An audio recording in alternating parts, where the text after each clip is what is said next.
All right, welcome to our trivia night tonight. And so we're so glad that you are here. Yes, Miss Linda, it might be a little hard tonight. I hope I didn't scare anybody off with our topic tonight. I actually think it's going to be pretty fun. The questions that I've got picked out are pretty good, and so I think you're going to learn something tonight, maybe. But I think you'll do better than you think you might. All right, so we got several folks connecting already. Mr. Mel has made the switch over from YouTube to Facebook tonight. Miss Sandra here. The DeOliveras are here, or at least Miss Melanie is. We need to see Mr. Ray is here so we can see the husband versus wife rivalry. So, hey, while we're waiting on people to connect, why don't you drop a comment and chat? And 1, let us know that you're here. 2, go ahead and list all of your medical conditions. And then 3, go ahead and list all of the prescription medicines that you take. I'm just kidding. Please do not do that. Please do not do that. Yes, Justin, as always, we are brought to you tonight by Dr. Pepper. Dr. Pepper. All right, so we'll give people just a couple of more minutes to connect. Just a couple of more minutes here. Get several people on tonight. And so I hope I didn't scare anybody off with our topic. We're doing health quiz, medical quiz. And so I think it's going to be a lot of fun. So as you connect, go ahead and drop your name. If you're on YouTube, put it in the chat box. If you're on Facebook, make sure you drop it in the comment there. And so, if you are on Facebook, make sure you're not commenting on one of the places where we share. And make sure that you're commenting on the video where you see everybody else commenting, hopefully. So otherwise, I won't be able to see that you are there. So Christy wants to know, is it appropriate to eat dessert while answering health questions? Yes. I'm not going to ask anything disgusting or anything that will make you feel bad about eating that dessert. So go ahead. Sandra says yes as well. The Youngs are here. All right. So I will say, just as in other weeks, we've had certain groups of folks that have kind of had a little bit of an advantage. And so I have a feeling tonight our healthcare workers are going to have a slight advantage maybe on some of these questions, but I'm hoping that maybe we could even stump them with a couple of these, or maybe get them confused or trick them. And so anyways, but I'm excited. I've got 12 questions picked out, and so if you're new, if this is your first time playing trivia with us on Thursday nights, basically what I'll do is I will ask 12 questions, and we play on the honor system. So it is up to you to keep up with how many questions you've gotten right, how many questions you've gotten wrong, and every once in a while we'll check in and see how you're doing, and then and so we do play on the honor system. And so it's up to you to keep up with your score and everything. And so, and I'll be showing your answers here on the screen, kind of like I've got the things pulled up here. And just as we go through, I'll be asking a question. I'll give you 4 multiple choice answers. You can just drop in the chat or the comments, say A, B, C, or D, and then I'll reveal the answer, and then hopefully we'll see how you're doing. So again, this is going to be a health medical trivia night, and so hopefully we'll get a few more people that join in, and so it's going to be pretty fun. And I actually I've got some info to back up my answers tonight, too, that I'll be sharing with you. And so we hope that you can find that informative as well. You may actually learn something. Now, I do want to make 2 disclaimers right up here off the top. 1, I did not pick any questions that might prompt an uncomfortable conversation between parents and their children. So there won't be any of those types of questions. So if your kids are playing along, or if your kids are playing with you, that's great. They'll fit right in. The second thing that I want to say is, why can't you hear me, Tammy? I don't know. Maybe you're muted on your end.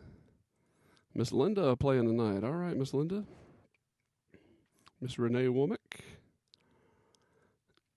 My second proclamation that I would like to make is that I am not a doctor. I am not a medical professional. So anything that I say or share tonight should not be taken as any type of medical advice, any type of medical fact. And so I am putting that disclaimer on here.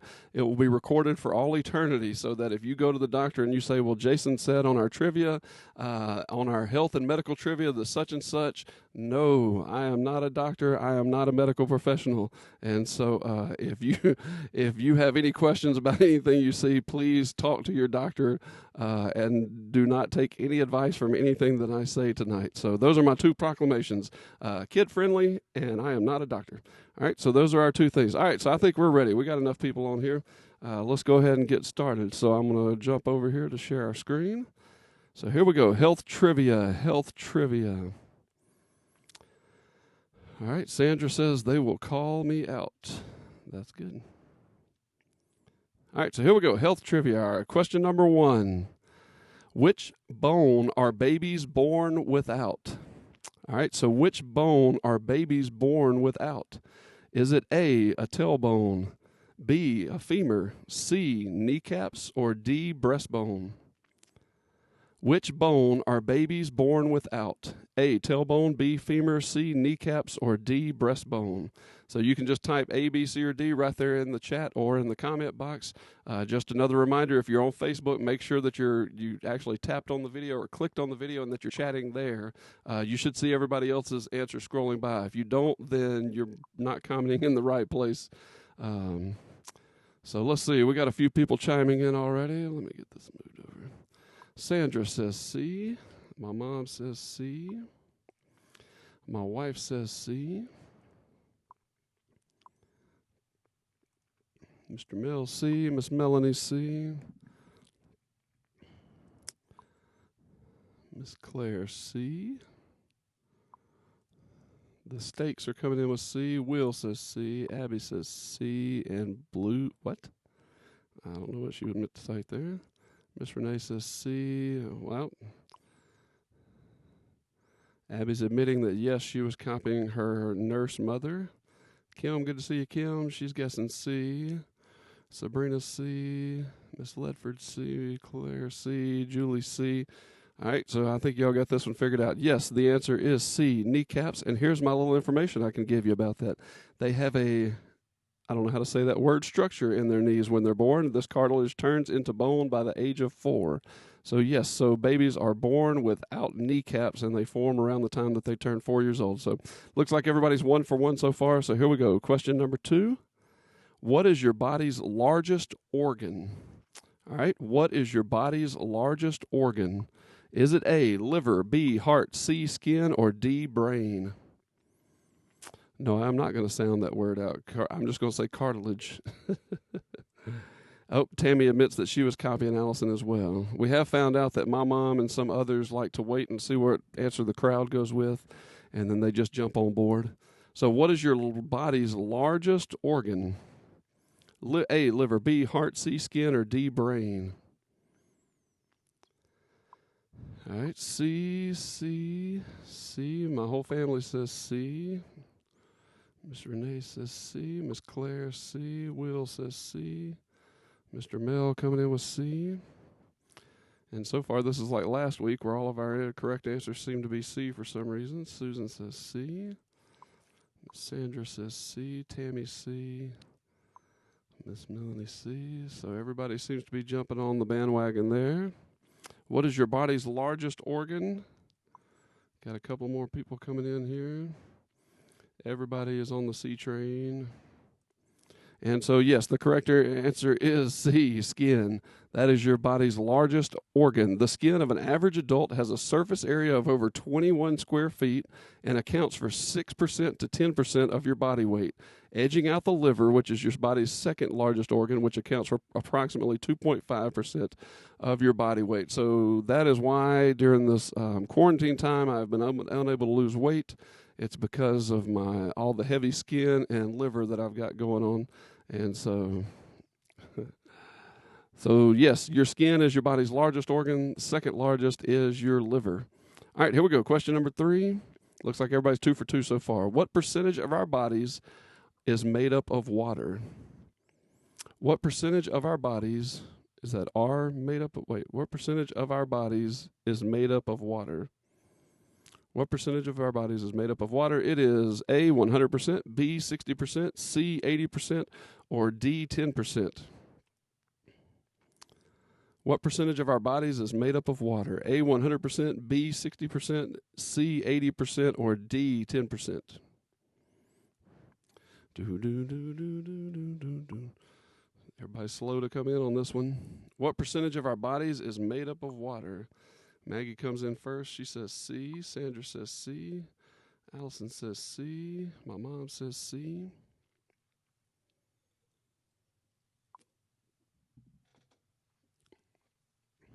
Miss Renee says B. Mr. Mel says B. Miss Melanie says C. Tammy says C. Will says B. So we look like we're split here between the 60 and 80%. Justin says C. Kim says B. Sabrina says C. Susan says C. Miss Linda coming in with B. Miss Diane going with C. Miss Rebecca C. Miss Ledford B. Miss Claire C. Allison says that her body is made up of 50% coffee. Miss Melba B. The steaks are coming in with C. Susan throwing out a whole nother answer. She actually thought it was 70%. It is one of the ones I have listed here, and from what everybody's showing, it looks like it's either B or C is what everybody is guessing here. Julie comes in with B, and so let me reveal our correct answer. We have finally split up. We've got half of y'all are going to be 3 for 3, half of you are going to be 2 for 3. The correct answer is B, 60%. And here's my information to back that up. According to H. Mitchell, Journal of Biological Chemistry 158, the brain and heart are composed of 73% water, and the lungs are about 83% water. The skin contains 64% water. Muscles and kidneys are 79%, and even the bones are watery and have 31% of water. So that just amazes me. That's one of those things that I learned when I was in elementary school, I believe, and I've always just thought that is just the craziest thing, that so much of our body is just water, and yet we can still drown. Anyways, that's always kind of blown my mind. So, all right, so we had several people miss that one. So we've got several folks now that are 2 for 3, even a couple of our healthcare professionals. All right, so that was question number 3. So pretty much everybody is either 3 for 3 or 2 for 3 so far. All right, here we go. Question number 4. Question number 4. About how many taste buds does the average human tongue have? All right, about how many taste buds does the average human tongue have? Is it A, 500,000, B, 1, C, 10,000, or D, 1 million? So about how many taste buds does the average human tongue have? 500,000, 1, 10,000, or 1 million? Yes, Christy, I do have a watery brain. Maggie is going with D. Sandra, it's a little place I like to call the internet. That is where I got these questions. Uh-oh, Miss Jackie is having internet problems, it looks like. She says she's got slow internet. Well, go ahead and throw those answers out as soon as you can. All right, Rebecca says C. Mr. Mel says C. Miss Claire says a whole bunch of D's. Susan says C. Miss Renee says A. Miss Melanie A. Claire A. Miss Melba C. Looks like we got a lot of varying answers here. Sandra says D. My mom comes in with D. Kim says C. Miss Diane A. Miss Linda C. Justin C. My wife C. Tammy C. Christy C. The Powells are back this week. Hey, there we go. Powell clan. They're going with A. Will says C. Julie says C. Miss Ledford says C. Miss Claire is still typing D's with a couple of X's thrown in there.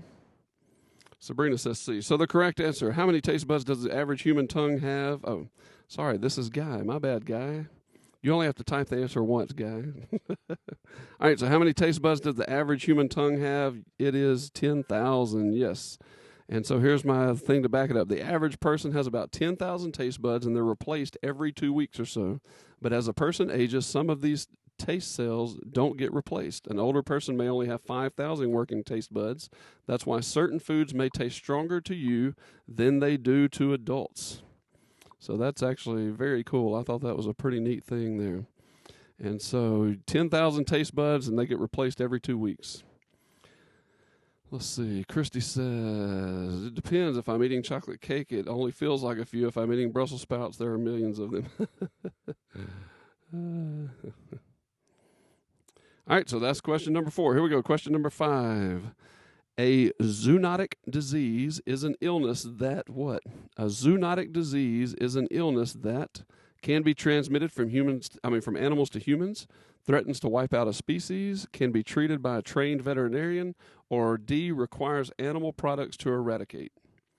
So a zoonotic disease is an illness that can be transmitted from animals to humans, B, threatens to wipe out a species, C, can be treated by a trained veterinarian, or D, requires animal products to eradicate. I see a lot of folks are 3 for 4. I don't know how many people are still 4 for 4 after that last question. This is question number 5. Is it A, B, C, or D? A zoonotic disease is an illness that A, can be transmitted from animals to humans, B, threatens to wipe out a species, C, can be treated by a trained veterinarian, or D, requires animal products to eradicate. So Maggie says C, Allison says D, Miss Renee says A, Miss Claire says A, Will says A, my mom says A, Mr. Mel A, Susan A, Sandra A, Miss Linda D, the Powells are going with A, the Stakes are going with A, Miss Melanie going with A. I hadn't seen Mr. Ray on here yet, so maybe they're playing together tonight. Maybe they got tired of the competition. Miss Ledford A, Rebecca A, Tammy A, Sabrina's going with A, Miss Diane going with C, Kim going with A, Justin A. All right, so what is a zoonotic disease? It is A. It's a disease that can be transmitted from animals to humans. A zoonotic disease is an illness that can be transmitted from animals to humans. Among the more common ones is salmonella infection from chickens, ducks, turtles, and snakes. Sandra is blaming the crowd. She said she followed the crowd. All right, so that was question number 5. Oh, Mr. Ray is at the men's shed tonight. All right, so he didn't get to play this week. So Miss Melanie will automatically be the champion in their house tonight. All right, here we go. Next question. I believe this is question number 6. Orthostatic hypotension is A, lowered blood pressure caused by standing up, B, lightheadedness caused by a lack of sodium, C, poor circulation in the hands and feet, or D, a raised heart rate due to chronic stress. Oh, Watson Clan is coming in hot. Corona, I don't know what that was the answer to.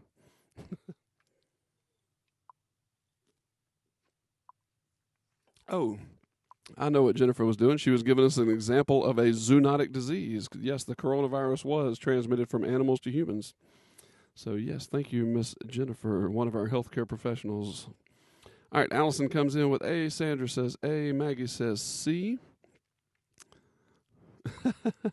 The Stakes are wanting Jennifer to help them cheat.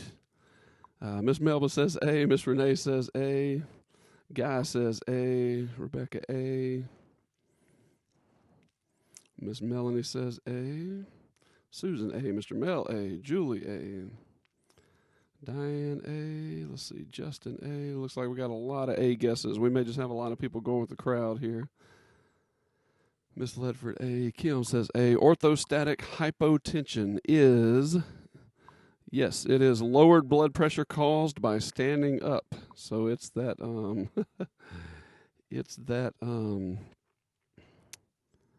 that lightheadedness you feel when you stand up too quickly. All right, so here's my thing to back it up. Orthostatic hypotension is temporarily lowered blood pressure resulting from blood pooling in your legs after you stand up. It can make you feel dizzy or lightheaded. If the sensation lasts beyond a few minutes or leads to fainting, it may point to a condition such as heart disease or uncontrolled diabetes. And so, again, I would like to remind you, I am not a doctor. I am not a medical professional. So if you hear something or if you see something that makes you question anything about your health, please talk to your doctor and do not tell them that I said anything.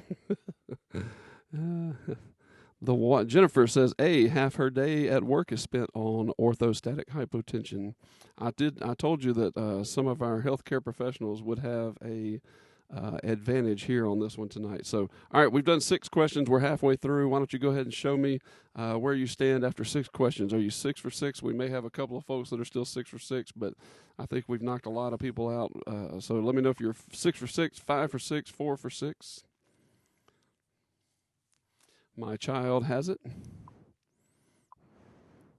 The orthostatic hypotension. Miss Melanie says she's 4 for 6. My mom's 4 for 6.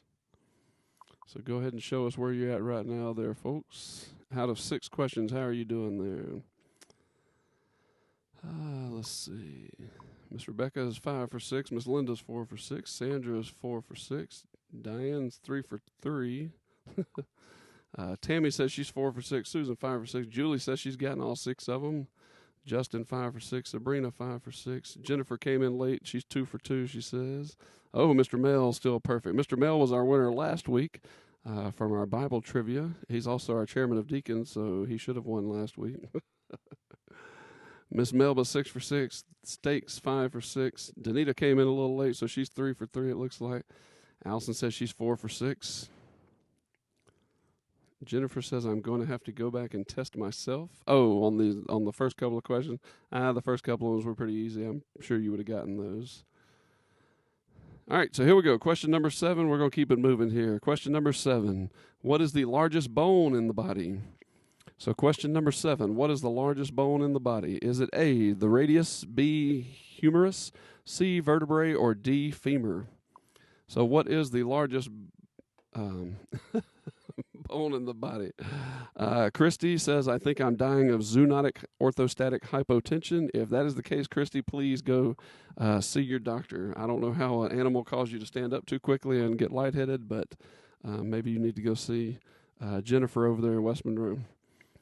All right, so what is the largest bone in the body? A, radius, B, humerus, C, vertebrae, or D, femur? My wife told me that this was an easy one. She guessed D. Sandra guesses D. My mom, D. Will says D. Looks like we got a lot of folks guessing D here. So either this was a really easy one or y'all are just following the crowd again. Oh, Guy, he veered. He went with C, the vertebrae. Miss Rebecca says D. Susan D. Sabrina D. Stakes are going with D. It looks like everybody pretty much is either going with the crowd or they know this one is an easy one. And yes, it is the femur. The femur of the thigh bone is also the longest and strongest bone in the body. The top of the femur fits into the hip socket and the bottom is connected to the knee. It helps support your your body weight, and allows you to stand, walk, jump, run, etc.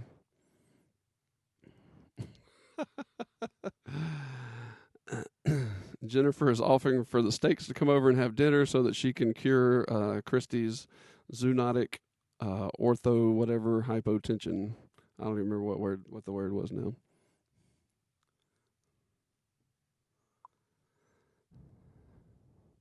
All right, here we go. Let's move on to question number 8. Question number 8. Here we go. Question number 8. What is removed during a cholecystectomy?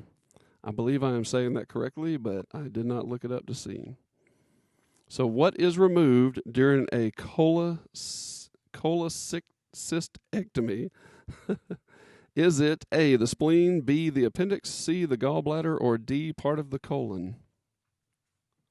So drop your answers. I'll be right back. I got to run something real quick.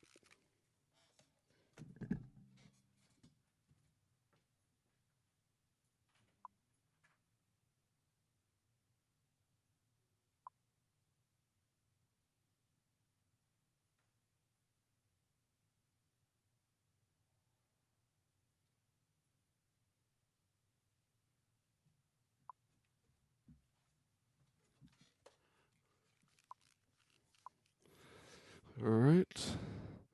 What is removed during a cholecystectomy?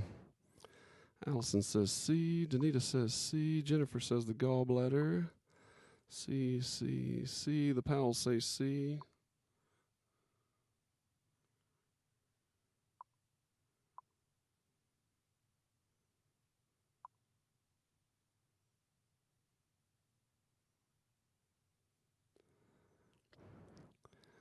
Oh, good gracious. Allison says this segment is brought to you by Pepto. Miss Ledford C. The stakes say C. Justin says C. Miss Linda C. All right, I think it seems like everybody knew this one. I can honestly tell you that I did not know this one, but yes, it is C, the gallbladder. A cholecystectomy is a surgical procedure used to remove the gallbladder, a small organ above the liver that stores bile. This procedure is usually done on people who experience pain or infection from gallstones. All right, so see, I told you you're going to learn some stuff tonight. It sounds like most of y'all already know it, but maybe I just learned some stuff then. All right, here we go. Question number 9. Yes, question number 9. Here we go. Herpes zoster is another name for what? Herpes zoster is another name for what? A, shingles, B, tuberculosis, C, chickenpox, or D, smallpox? Herpes zoster, I don't know how to correctly say that, is another name for what? Shingles, tuberculosis, chickenpox, or smallpox?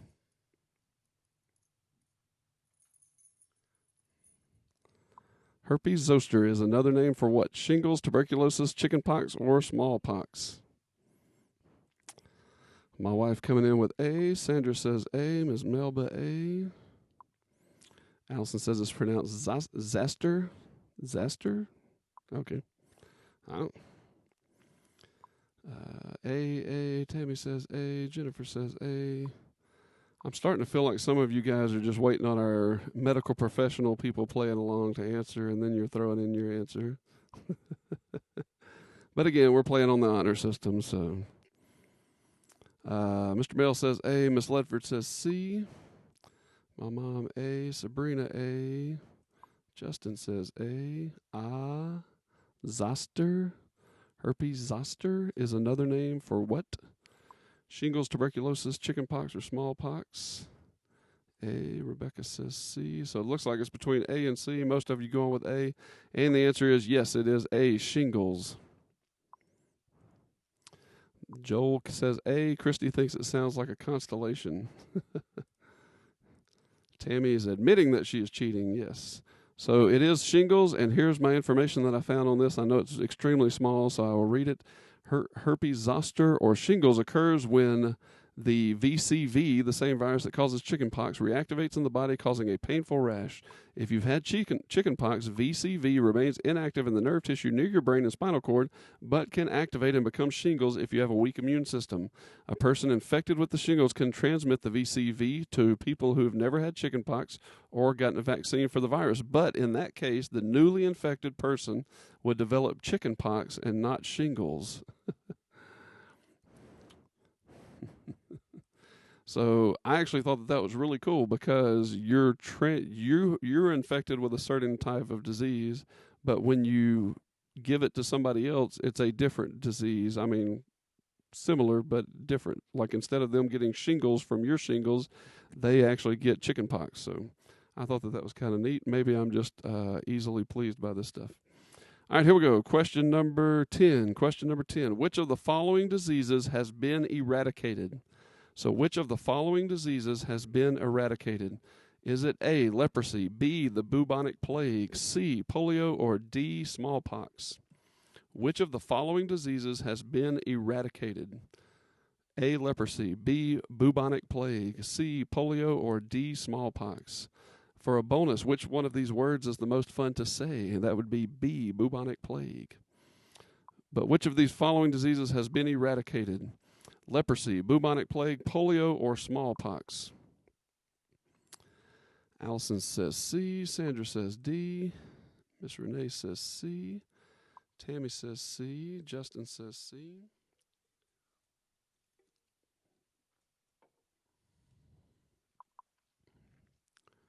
Oh, now we're getting a bunch of folks coming in here. Miss Melba C. Mr. Mel says D. The Powells say C. Rebecca says D. So we seem to be split between polio and smallpox. Which of the following diseases has been eradicated? Leprosy, bubonic plague, polio, or smallpox? The stakes say D. My mom says C. Sabrina says C. Jennifer says D with a question mark, so she doesn't sound very sure about that. Julie says C. Will says C. Danita says D. Miss Linda says D.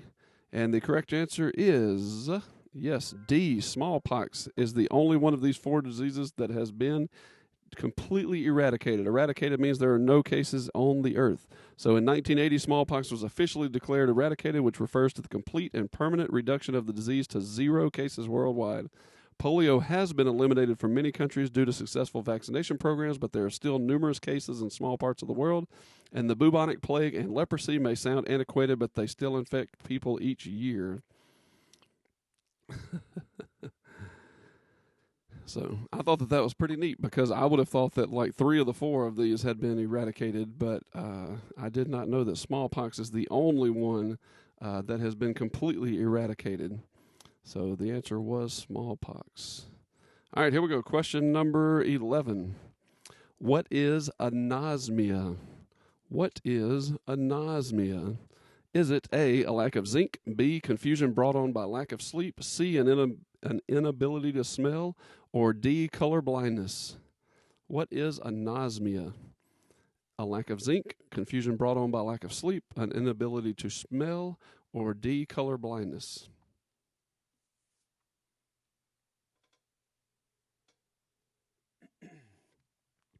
What is anosmia besides a fun word to say? Is it A, a lack of zinc, B, confusion brought on by a lack of sleep, C, an inability to smell, or D, color blindness? Oh, see, our medical professionals are coming in hot. Allison says C, Sandra says D, but Jennifer makes a very good point that yes, anosmia is a symptom of the coronavirus, of COVID-19. She says that it is C. Tammy says she's going to start cheating off of Mr. Mel. Miss Renee says D, C, C. It looks like we're getting a lot of C's or D's. Those seem to be the 2 most popular answers so far. Anosmia. Anosmia. Jennifer probably gave it away a second ago by telling us that this is a symptom of the coronavirus, of COVID-19. Mr. Mill says B, confusion brought on by lack of sleep. Tammy says C. The Powells say C. And so, yes, that symptom is an inability to smell, anosmia. An inability to smell. Anosmia is the medical term for the loss of the sense of smell. It can be an early symptom in neurodegenerative diseases such as Alzheimer's or Parkinson's, although it's more commonly caused by nasal problems such as a cold or a brain injury.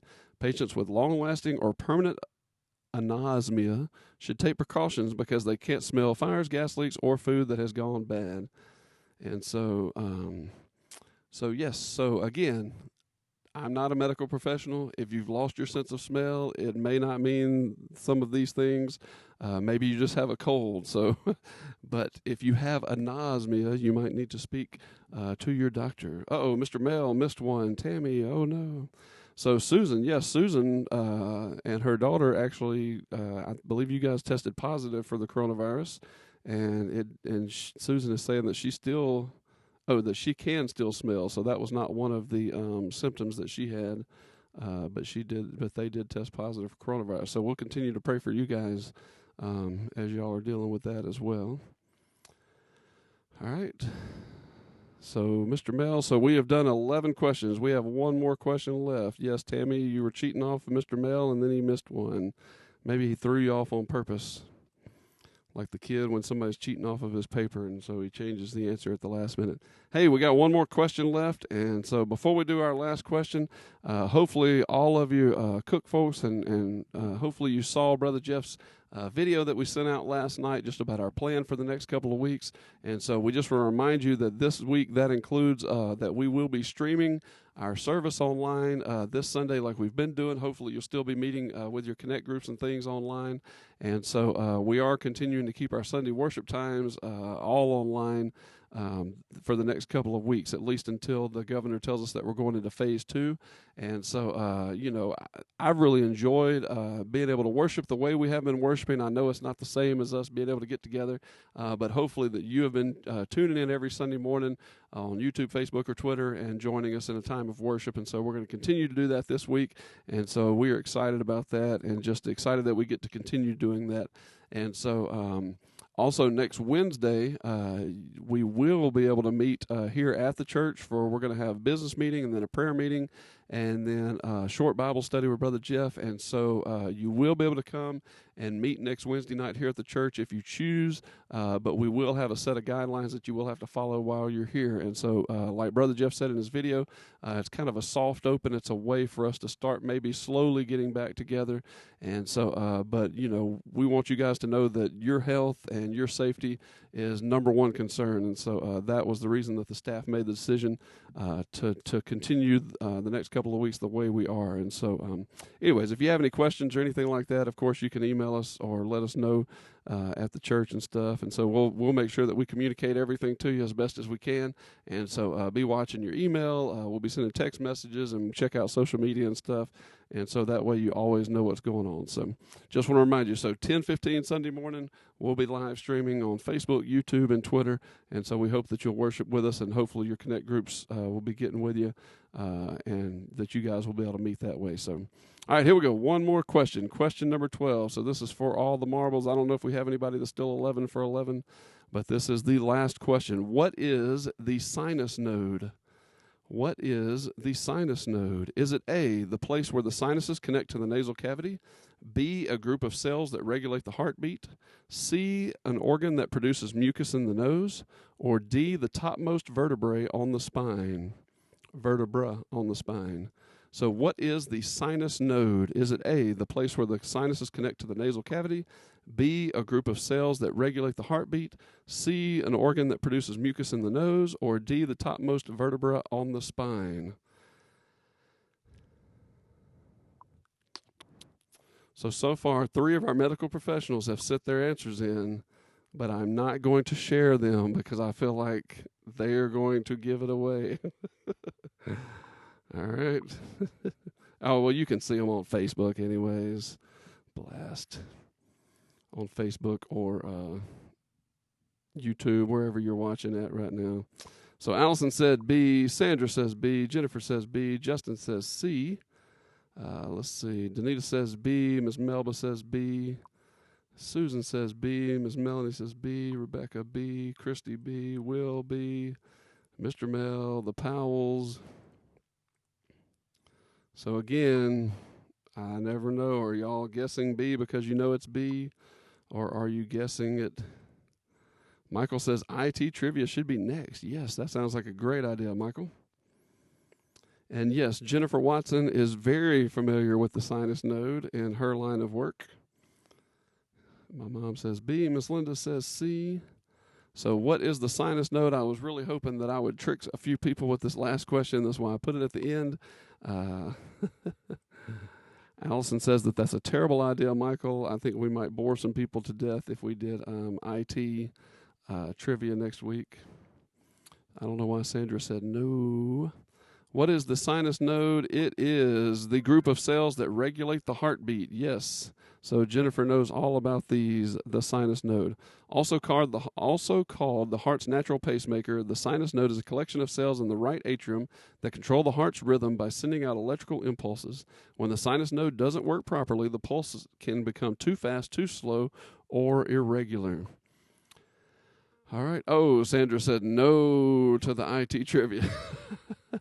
Hey, Will Young says he went 12 for 12. Way to go, Will Young. Is anybody else finish 12 for 12? Or even maybe if you came in late, did you finish perfect on the ones that you since you came in? But way to go, Will. 12 for 12. That's pretty awesome. Sandra, 12 for 12.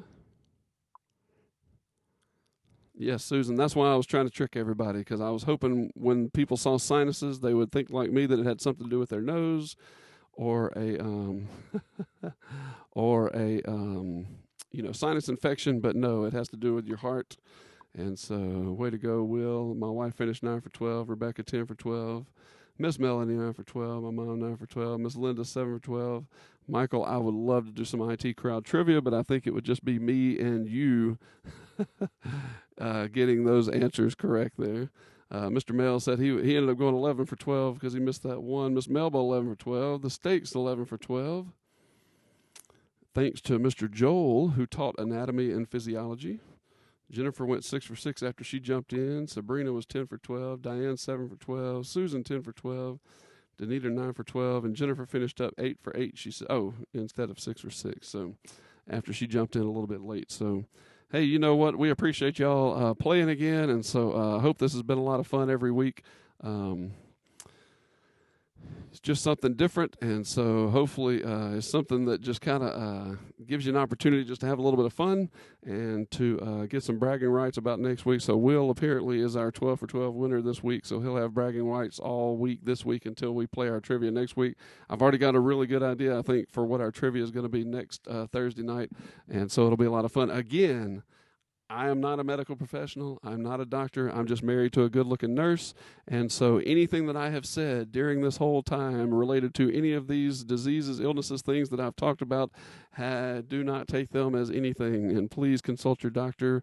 If you have any questions about anything related to your health, do not take what Jason said on the Thursday night trivia as anything more than just having a good time. So, all right, so that was it for this week, and so thank y'all for playing. So next week, I'll give you a heads up next Thursday morning about what our trivia and everything will be, and so hopefully we'll have fun again next week. And so be sure you check us out Sunday. We'll be online still, online only, so no activities here at the church. We will be online live streaming our service at 10:15, and so please invite somebody, your family, your friends, invite somebody to worship along with you, and so we'll have a great time of worship Sunday morning. So, all right, well, we'll talk to y'all later. And so the Stakes, the Watsons, Jennifer, just a heads up, the Stakes are headed over for dinner tomorrow. They'll bring salad and dessert, just as long as y'all stay 6 feet apart. No, I'm just kidding. All right, so anyways, thank y'all for playing again this week, and so we'll talk to y'all later. See you.